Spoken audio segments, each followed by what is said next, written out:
The views and opinions expressed by the guest author or speaker during this live session are their own and do not necessarily reflect the views of Reader's Magnet. The content shared is for informational purposes only and does not constitute endorsement or promotion of any particular belief, ideology, or product. Hello, authors, book lovers, and storytellers. Welcome to the RM Hive. You're tuning into Reader's Magnet's featured author interview. I'm Brittany, and today we are honored to be joined by Dr. Jim Gordon, author of the bold and eye opening book entitled Emotional Incest, A Childhood Stolen. So, this book explores a covert but deeply impactful dynamic where a child becomes the emotional support system for a parent, essentially taking on the role of a surrogate partner. It's a topic that is often overlooked, yet it shapes identity, relationships, and emotional well being well into adulthood. With over 40 years of experience as a Beverly Hills psychotherapist, Dr. Gordon brings a direct, no nonsense perspective to a subject that challenges both individuals and societal norms. So, Dr. Gordon, thank you so much for joining us today. We're truly honored to have you here at the RM Hive. Hello, how are you doing? I'm sitting here in beautiful downtown West Hollywood right now and then going over to Beverly Hills shortly. But yep, we're ready to go. Yeah. So we had a little bit of talk before this interview started, and wow, Dr. Jim's schedule is packed. So, Dr. Jim, before we get to the main part of the author interview, can you do a little introduction for yourself? For me, yeah, why not? I've been here for 40 years. If you would have told me I was going to do entertainment counseling and things like that, I would have said no. The three Wow. things I didn't want to do when I was a kid were teaching, psychology, and farming. And here I am doing teaching at the University, Mount St. Mary's, and I'm doing counseling. Okay. And this was not something that was on my plan, but different things happened. I ended up working I'm from New Jersey originally. Spent 3 horrible years in Yuma, Arizona, where we were in the middle of cantaloupe fields. That's why I didn't want to do farming. And then I just decided to go to any university that had a beach, and I did. And now that got me onto the coast, and here I am. That's the beautiful part of life where there's so many moments where things don't go as you planned, but Yes, it somewhat turns out for the better, right, Dr. Jim? I think so. I mean, I've ended up with a lot of entertainment people involved. I've got rappers. I mean, you looked at me and Wow. probably said, "Oh, this dude knows rappers, huh?" But not really, of course.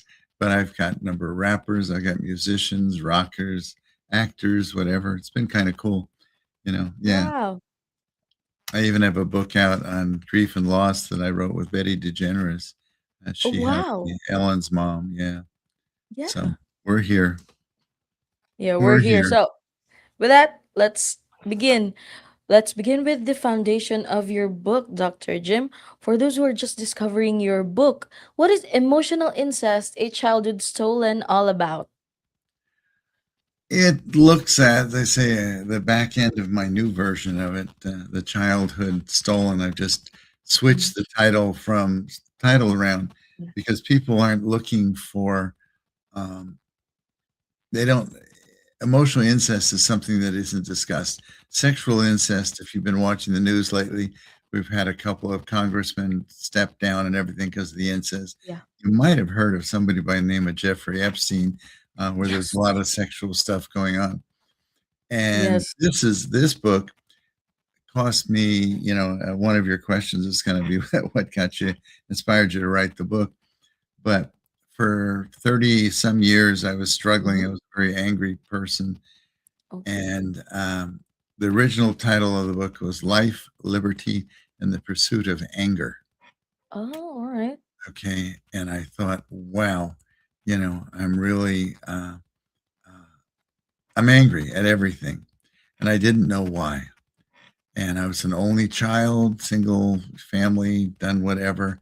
Um, and so what I've done here is I realized at one point, to make the short story long, we only have 15 minutes, but at one point, I came home after somebody that I had come out of, I'm a gay man, had come out of the Mm. closet with, finally at 34, and I walk into my house, and there's my mother sitting in the living room saying, I have good news for you. I'm going to leave that bastard father of yours, and I'm going to be back with you full time now so we can be happily ever after. Oh, oh. Yeah, that was my Right. response too, Brittany. Yeah, I yeah, yeah. said, excuse me, we're done. And I said, I've had it. I said, you've been doing things behind my back for a hell of a long time. So I said, you know, we're done. I'm getting a divorce from you. And I didn't realize until then, for 34 years, I was really married to her. And it's something that a lot of people don't always know about. And this is Mm-hmm. why we are speaking out about this topic, because people don't realize it. Because I was always told by my friends, oh my God, you're so lucky. Your mom and you know, are like this. My father was there. Mm-hmm. Father was there. But my mother would say, oh, it's raining today when we were back in Jersey. Stay home today and tomorrow and the next day. Let's go to New York and have dinner for lunch. Or have dinner or lunch, And I was like, oh, this is pretty cool. I was a Yeah. little twerp anyway as a kid. I was 4.5 when I signed up for first grade, 12 when I started high school, and 16 when I went off to university. So I wasn't Oh. really thrilled about being with the other kids. I would hang out with the teachers. I would hang out with the custodian at the school. The kids were like, Yeah. oh. I never started drugs, alcohol, or cigarette smoking, which is what you're supposed to do when you're in high school. And I never did that. Um, Yeah. and so I tried to bring this to light. Yes, Elizabeth, you're right. Bring it, not you, Brittany, but the person that popped up. Most people have never heard of this. Mhm. Okay. And I didn't. That's why the book was Life, Liberty, and the Pursuit of Anger, because I knew I had punched out more doors. Uh, Yes. I've chased people down on the freeway with my 50 passenger bus when I was in my 30s because somebody cut me off, and I thought, damn it, you can't do this to me. And when that situation happened with my mother, I thought, wow, we got a problem here. And I told my father called, and they stayed together until he died at 85 or 90. So they were together forever. And he said, you need to sit Mhm. down and talk to your mom. I said, no. I said, I've been doing this forever.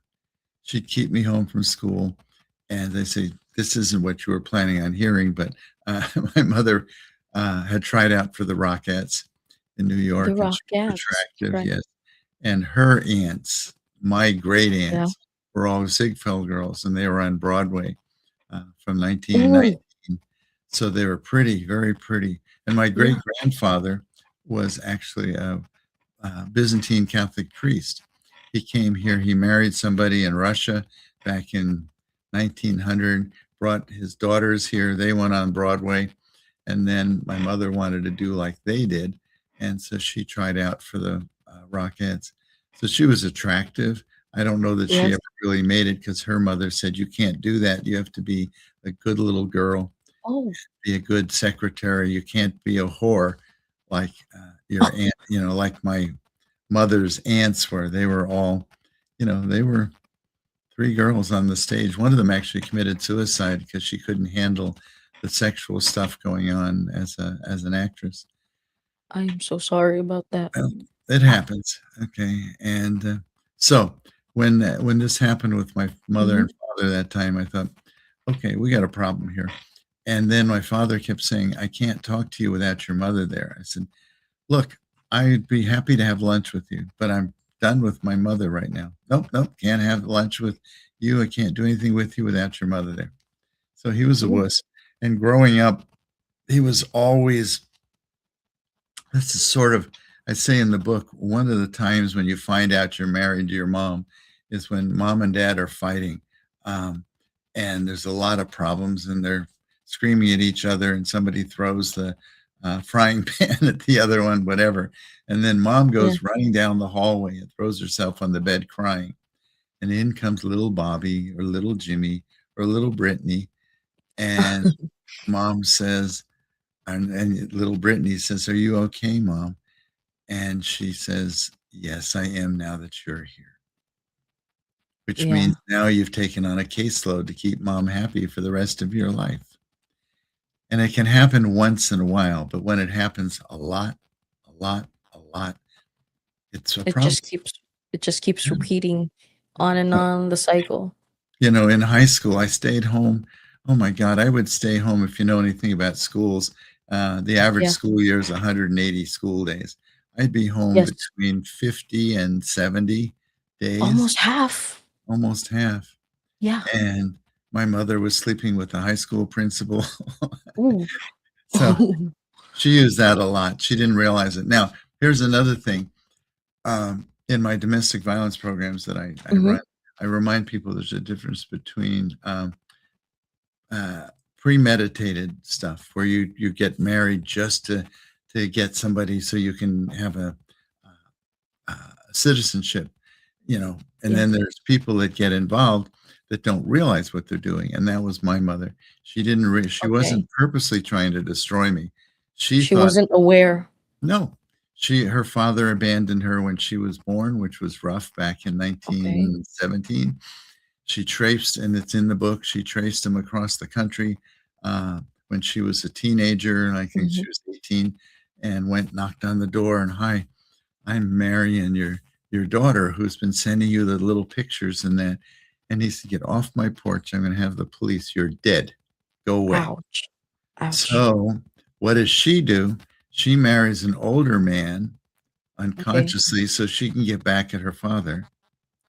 Because my father was a Mensa guy, very smart, very quiet. His whole life was reading Mm. books. Why wouldn't he? And being mad at his mother. That's another story. And you know, he was very reserved, very quiet, very whatever. My mother was, you know, looked good, roller skating till she was 70, you know, and she was doing great. So then she had a kid. Now, when I was teaching seventh and eighth grade school for a while back Mhm. in the 70s, actually, 1970s, um, I remember a girl that I was overseeing the playground for the junior high. And I Yeah. remember this little girl, and she and this guy, she was the youngest, she was a seventh grader, he was an eighth grader who'd been held back years, so he was 3 or 4 years older than she was. And I remember dragging her in. I said, Lindsay, Lindsay, Lindsay, I said, you got to be careful. I said, you guys are getting a little involved out there, you and Fred. And she said, oh, I know, I know. And she started crying. And I said, but you know, you could end up getting a baby out of this, which you don't need right now. And then she cried. She said, yes, but then I'd finally have something that loved me and would love me forever. Oh. And that's where my mother's thing came from. I was there for her. She was going to love me. When she showed up when I was 34 at the house and said, I'm leaving the bastard father of yours, even though Yes. they got along okay. But, you know, we're going to be able to be together forever. And I was like, I can't deal with that. Can't deal with that. So people they don't purposely go into this. It's just one of those things that sort of happens. That just happens. Dr. Jim, there's a comment here by Riley Miller. Can I hope this will be flashed on the screen. It's Oh, from there. Riley Miller. What are some early signs that a child is experiencing emotional incest? The early signs I don't know Mhm. that the kid's going to know, and mom and dad aren't going to know because they don't want to acknowledge it. Okay. It's what the therapist in that would notice. I teach, you know, classes at Mount St. Mary's University on social work, and that when I tell them some of these stories, a number of them that are going to be social workers are like, oh, wow, I've got a family. That's exactly what's happening. Okay. My friend Ruck years ago, his father would call him and say he was a teenager in the seventh grade, eighth grade that I was teaching. And Ruck would say, hey, my dad just called and said, hey, um, I got some things to do and I'm not going to be coming home this weekend. Take care of it with your mother. In other words, it was the kid's responsibility to talk to mom and fill in since dad wasn't going Um, to be there. And the oh, assumption was that he would The dad always said, when I'm not around, it's your responsibility to try to be available for your mom, keep her happy, keep her whatever. Mm, They weren't looking at it like this is emotional incest. We're going to do this. No. So it wasn't premeditated, but it just yeah. comes along. You know, uh,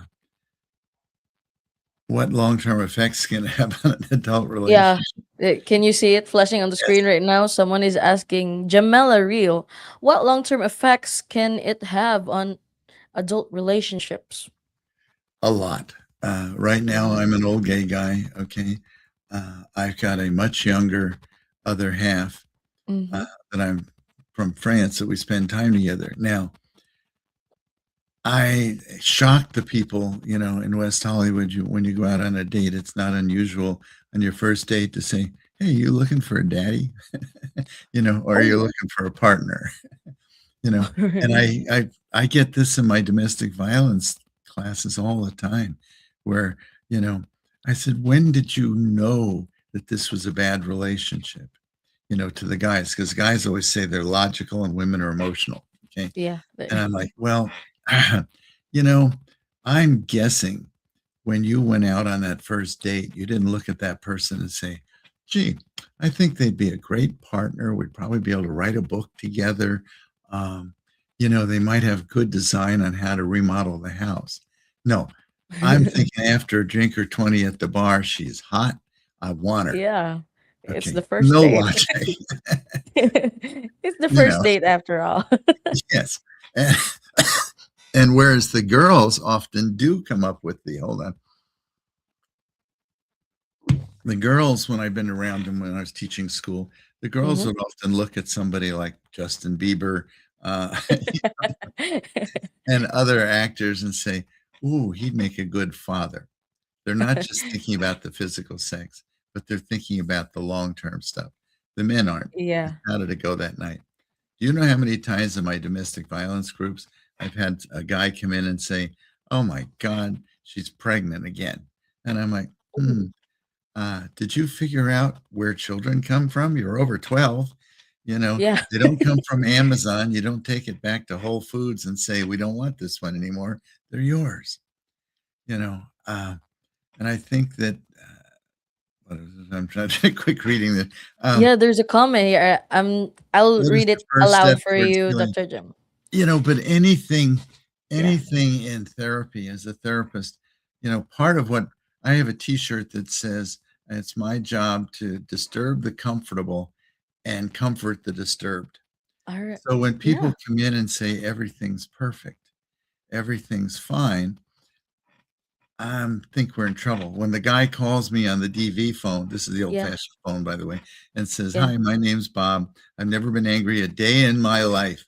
It's all her fault. It's all the law's fault, whatever." I'm like, maybe you Yeah, got a that's problem. Okay, yeah, maybe you that's got a very problem because we're all going to be angry at times. Um, yeah, I you agree. know, can therapy handle this? Only if the therapist understands it. Result. Yeah. This is sort of a weird one because a lot of therapists don't have any clue about this situation happening. Um, our Powerful childhood reminder of our definitely childhood shapes adulthood. shapes our adulthood. Yeah. For me, for sure. I say my young French friend, um, his friends, his good friends are all in their 70s, okay? Because he was sexually abused when he was 4. He told his father, and his father said, no, that's my best friend's daughter, and she's 10 years old, and she would never do that to you, and slapped him Mm. around. And so he has stayed hidden in his head and whatever else, and he's looking for Mhm. some help. When I go out with somebody, I said, are you going to be okay to be a part-time parent for me? I need you to be there to be supportive, even though you may be 20 or 30 or 40 years younger than I am. And that works. I say, and that's where therapists, again, a lot of young therapists, they'd be clueless about this. I say Yeah. totally clueless, which is So why I Dr. said Jim, I changed it to a childhood stolen emotional incest down here because we don't realize they say you don't go looking in books for emotional incest, but you will yeah. look for childhood issues. You will go to your Yes. therapist and say, I need to deal with childhood stuff. Yeah, that you went through these things. So speaking of that, Dr. Jim, your work touches on real life dynamics, right? Including families affected by alcoholism and adult children navigating those experiences. Would you say your book is advocating for a specific cause or message? The message is wake up. There's a problem out there that we don't know about. Yes. They say, and that's part of the thing, as I said before. Um, on the back of the book, it Mm-hmm. says, this is a look at one of the harmful childhood issues that often is not well known or it is being ignored. It can produce a stolen childhood that can be painful and anger producing. For me, it took many years of anger and hurt before I realized I was married to my mother emotionally. Armed with that info Yeah. in the book, you might recognize the signs in others or in yourself and move forward to heal. Dr. G, you've had decades of experience working with individuals dealing with complex emotional and psychological challenges, right? Right? So, looking ahead, are you planning to expand this topic, this conversation through a sequel or a future work, possibly? Well, as I say, I showed you, I did the new Yeah. title is the, Yeah. childhood stolen. Okay. So it's the same basic book, but I expanded. I'm also Yes. going to rewrite it as alcoholic mothers never die. They just lay in their grave waiting for you. Oh, Because all right. alcoholic, the ACA stuff is where a Mm-hmm. lot of this happens. Because if one parent or the others, got alcohol problems, Mm-hmm. you, the kid, often takes over the spot, the healthy spot for the other parent. Okay. Yeah. And I had a friend who was in a TV sitcom, not a sitcom, but soap opera, and Oh, Ernestine, and she was in General Hospital and a few others. And she she said, she's the one that said, she said, I was responsible for being whatever my mother wanted. She said, my mother wanted to be an actress in that. She said, she put me on the stage at 3, and until she died at 83, she was meeting her mother's needs. And she said, she's the one that said, she said, the truth is, she said, you think you've made peace with some of these situations, but mm-hmm, mm-hmm. partly you haven't, because your mom's still controlling your life partly from being in the grave. Yeah, and it shouldn't be that way. You have to live your life Yeah. for yourself. Yep. Live her life for today and for others. I mean, I know I've influenced a lot of people. We haven't discussed this, but I worked with the CDC back in 85 to 90, Yes. and I got to tell 3,800 people on the West Coast, Ben, that they were going to die of AIDS, which is very Oh, disturbing. yeah. When you're sitting there with a 20-year-old from your That's church hard. and saying, dude, you're in trouble. You maybe got. I had a mom who brought her Yeah. 4-year-old in. The 4-year-old, I said, that's in my grief and loss book, which is also Yeah. available. That Ellen's mom, Betty DeGeneres, helped me with. But the mom that Saturday, I said, "What are you Ellen here for?" DeGeneres? Yeah, yeah, that's Yeah. see on the top. It's Betty Yeah. DeGeneres. It's right Um, there, you guys. yeah, she helped me. She helped me with the book, and and she knew that I'd been doing these things. And so when her sister got sick with cancer, she came to me and she said, "Can we talk?" And I said, "Yes," because they see that Saturday, famous Saturday, where I'm sitting there and this mom has this little kid on the floor who's smiling and playing with toys. And I said, "Why are you here?" She said, "Well, he got a transfusion at birth, and they said he probably had AIDS." And I got Oh, to tell the okay. mom, this little kid that's smiling and Mm, perky had maybe up to a yeah. year.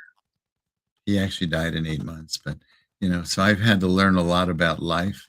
And then later in the afternoon, I had a drug addict come in with track marks in his arms, and I got to tell him he was fine. So, sometimes God has a sick sense of humor and twists things around, like the Depeche Mode song said. Yes. You learn, and you learn to Yeah. do with what you can. I mean, I'm an old guy, and I'm amazed that I've made it this far when I've had so many other Yeah. young friends that died. If no one's told you lately, Dr. Jim, I want to tell you I'm proud of you. Thank you. I'm proud of myself too, but that's self-centered. No. No, no, no, not really. No, no, it is cool. Let's say, I've had Okay. I work with rappers, I work with musicians, whatever. And when you have a rapper who's in his 20s and say, Doc, I really like you. You really woke me up. He said, particularly the day you told me to shut the up. And he said, I Speak was figuring the group you'd be doing like, you'd be, Freud would say this, Freud would say Freud. that. Yeah. And he said, you turned around and said, Speaking of that, Dr. Jim, yes, the way you made that rapper wake up to reality, right? Like a wake up call. Since we're about to wrap up this interview, what would you say to the viewers right now who are at a starting point of their healing? well, there's always going to be bumps in the roads. Yes, And so when you definitely. start the healing, it's good, but you also have to realize, I mean, look at AA people. How many Yeah. times, oh my God, I've been sober now 38 days, 42 hours, and 10 And then the minutes. I'm 12 going to be steps. fine.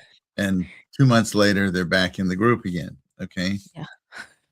We're going to learn as we go. I learned, Yeah. as I say, when I wrote the book, I was writing the book and my father died and I was working at the AIDS clinic. This is Mhm. 1992, I guess, or 91. And they said, you have 3 days off, for bereavement. And I said, what bereavement? I haven't talked to him in 5 years. I'm mad at him. He wouldn't talk to me. He wouldn't come and see me. He wouldn't let me talk to him without my mother. So that's when I started realizing that there's more to this than just anger. And where's the anger coming from?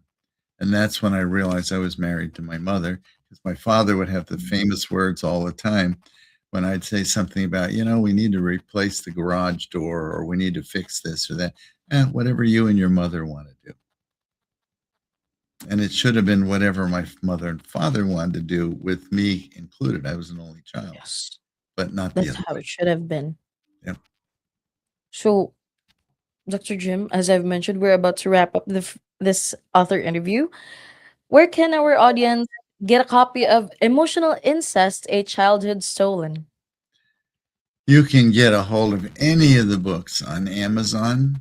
You look for Jim Gordon, PhD, in the books department, and you'll see my, now the new version, The Childhood Stolen, Yeah.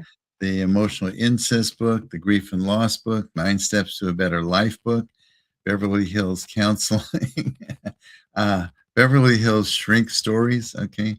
I got a lot out there. Yeah. I have an anger management book. I also heard, Dr. G, that you'll be attending the 2026 LA Times Festival of Books on both days, day one and day two, right? Sure. Why not? All I'll right. be So, there, be roaming around. yeah. And I'll have some books to sell if they want them. Yeah. That's exciting. So, with that, you heard it, guys. Dr. Jim will be at the LA Times Festival of Books 2026 on both days. So be sure to go to Reader's Magnet's booth, all right? And Dr. Jim, thank you so much for being with us today. This book challenges people to confront uncomfortable truths, which is important, right? But it also gives them the language and awareness to begin understanding their own experiences. So, thank you so much for that. It's an important conversation and one that will truly change lives. So, that's a wrap on today's featured author interview here at the RM Hive. To our wonderful audience, thank you so much for tuning in. Be sure to check out Emotional Incest, A Childhood Stolen by Dr. Jim Gordon on Amazon and on Barnes and Noble. This has been Brittany, and as we say it here in Reader's Magnet, we share your story with the world. Thank you so much, Dr. Jim. See you All right. around, Thank you. everybody. Bye bye.